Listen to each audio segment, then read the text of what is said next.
शिवसेना की जान बीएमसी में बसती है, इसलिए कि पिछले 30 साल से बीएमसी पर शिवसेना का ही कब्जा है। अब तक बीजेपी की मदद से बीएमसी पर कब्जा करने वाली शिवसेना को इस बार बीजेपी की चुनौतियों का सामना करना है और अपनी सत्ता बरकरार रखनी है। लेकिन महाराष्ट्र की बदली सियासी तस्वीर कुछ दूसरी कहानी बयां करती है। बीएमसी पर कब्जा बरकरार रख पाना उद्धव ठाकरे के लिए आसान नहीं होने वाला। विधानसभा चुनावों के बाद शिवसेना की दगाबाजी से आहत बीजेपी बीएमसी पर किसी भी सूरत में कब्जा करने को बेकरार है। इसके लिए बीजेपी ने अभी से ही तैयारियां शुरू कर दी हैं। बीजेपी के नेता देवेंद्र फडणवीस ने पूरे भरोसे से कहा कि पार्टी बृहन मुंबई महानगर पालिका यानी बीएमसी का 2022 का चुनाव जीतेगी, क्योंकि ये वर्तमान में भ्रष्टाचार का अड्डा बन गया है। बीएमसी में 30 से अधिक सालों से सत्तासीन शिवसेना का नाम लिए बिना फडणवीस ने कहा कि बीएमसी में कुछ लोगों की जान अटकी हुई है और उन्हें इस महानगर के लोगों के हित में सत्ता से उखाड़ फेंकने की जरूरत है।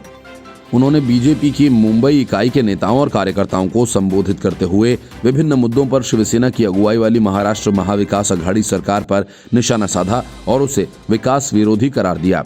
फडणवीस ने शिवसेना पर परोक्ष रूप से प्रहार करते हुए कहा कि राजा की जान तोते में थी, असल में दानव की जान तोते में थी, लेकिन मैं दानव नहीं कहूंगा। कुछ लोगों की जान बीएमसी में अटकी है। 2022 में हमें उन्हें बीएमसी की सत्ता से बेदखल करना है, क्योंकि बीएमसी भ्रष्टाचार का अड्डा बन गया है। फडणवीस ने कहा, पिछले साल एमवीए की सरकार बनी तो उन्हें लगा कुछ अच्छा होगा, लेकिन सत्ता उनके दिमाग पर चढ़ गई और जनता के वास्ते इस अहंकार से निपटना जरूरी है। हम ऐसे लोगों को सत्ता में लाएंगे जिन्हें लोगों की फिक्र हो। फडणवीस ने आरोप लगाया कि शिवसेना जिन लोगों के साथ सत्ता की साझेदारी कर रही है, उन्हें मंगलवार को शिवसेना के संस्थापक बाल ठाकरे की पुण्यतिथि पर उनके बारे में ट्वीट करने में भी शर्म आई। ये बड़ा आश्चर्य है। हिंदुत्व के बारे में संजय राउत की तरफ से दी गई सफाई पर तंज कसते हुए फडणवीस ने कहा, संजय राउत जी, आप बस उसके बारे में बातें करते हैं, लेकिन आपके कृत्य से तो हिंदुत्व नजर आ नहीं सकता।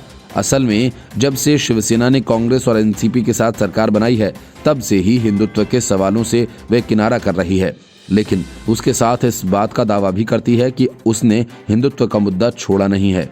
शिवसेना के इस दोहरेपन को लेकर बीजेपी बार बार चोट करती है और हर बार शिवसेना को अपनी सफाई देनी पड़ती है। हिंदुत्व के सहारे ही शिवसेना की पूरी सियासत परवान चढ़ी है और उद्धव ठाकरे को पता है कि जैसे लोगों को इस बात का अंदेशा होगा कि शिवसेना ने हिंदुत्व के मुद्दे को सत्ता की खातिर किनारे लगा दिया, उसका पूरा वोट बैंक बिखर जाएगा। बीजेपी इसी बात का प्रयास कर रही है और शिवसेना अपने कोर वोट बैंक को बचाने की जी तोड़ कोशिश में लगी है। लेकिन शिवसेना की मुश्किलें सिर्फ बीजेपी ही नहीं है, राज ठाकरे भी हैं, जिन्होंने अपनी पार्टी का झंडा बदलकर हिंदुत्व के मुद्दे को फोकस करने की तैयारी कर ली है। बीजेपी और मनसे की फोर्स से शिवसेना के लिए बीएमसी का चुनाव निकाल पाना बेहद मुश्किल लग रहा है। Report, news of India.